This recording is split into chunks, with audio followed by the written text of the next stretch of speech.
जितना आसान हम लोगों को एसडब्ल्यूपी बताया जाता है ना, उतना आसान ये होता नहीं है। तो हाइपोथेटिकल एग्जांपल लेके हम इसे समझने वाले हैं। मैंने रिसेंटली एक बुक पढ़ी थी, दोनों एग्जांपल मैं उसी बुक में से आपको बताने वाला हूँ। जॉन और माइक दो लोग होते हैं, दोनों की एज 65 ईयर की हो चुकी है। दोनों का एक बैलेंस पोर्टफोलियो है जिसमें वो 60% स्टॉक्स में इन्वेस्टमेंट करते हैं और 40% बॉन्ड में इन्वेस्टमेंट करते हैं। अब उनके पोर्टफोलियो की वैल्यू $5 लाख हो चुकी है और अभी वो लोग सोच रहे हैं कि हम लोग हर साल 5% से विड्रॉ करेंगे और इन्फ्लेशन के हिसाब से इस विड्रॉ को थोड़ा बहुत हर साल बढ़ा देंगे। ये जॉन का एग्जाम्पल है। जॉन के एग्जाम्पल में पहले 3 साल मार्केट उसे नेगेटिव रिटर्न देता है, उसके बाद मार्केट काफी अच्छा रिटर्न देता है। कुछ ही साल बाद जॉन का जो भी अमाउंट होता है वो पूरा खत्म हो जाता है, जो भी उसका कॉर्पस होता है वो पूरा खत्म हो जाता है। जॉन पूरे इतने साल में सिर्फ $5,80,000 निकाल पाता है। उसका जो एवरेज रेट ऑफ रिटर्न होता है वो होता है 8.3 का।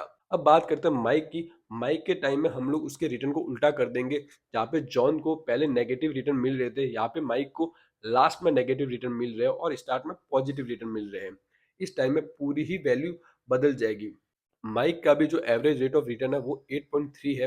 उसके बाद भी माइक टोटल $9,11,000 को विड्रॉ करता है और अभी भी माइक के इन्वेस्टमेंट अकाउंट में पैसा पड़ा भी है। अब इन दोनों के एग्जाम्पल देखिए ये बात तो समझ गए होंगे कि एसडब्ल्यूपी उतना आसान है नहीं जितना आसान हम लोगों को एक्सेल में या फिर कैलकुलेशन में दिखाया जाता है। कैलकुलेशन में मोस्टली एवरेज रिटर्न लिया जाता है और हर साल उनको लगता है कि 8% से रिटर्न मिलेगा। बाकी ऐसा होता नहीं है। मार्केट में कई बार आपको नेगेटिव रिटर्न मिलते हैं, कई बार पॉजिटिव रिटर्न मिलते हैं।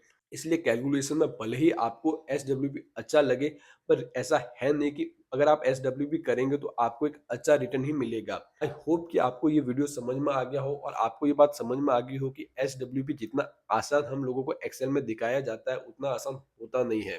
जो चीजें हम लोगों को कैलकुलेशन में दिखाई जाती है उससे और रियलिटी में मार्केट में जो होता है वो काफी अलग होता है।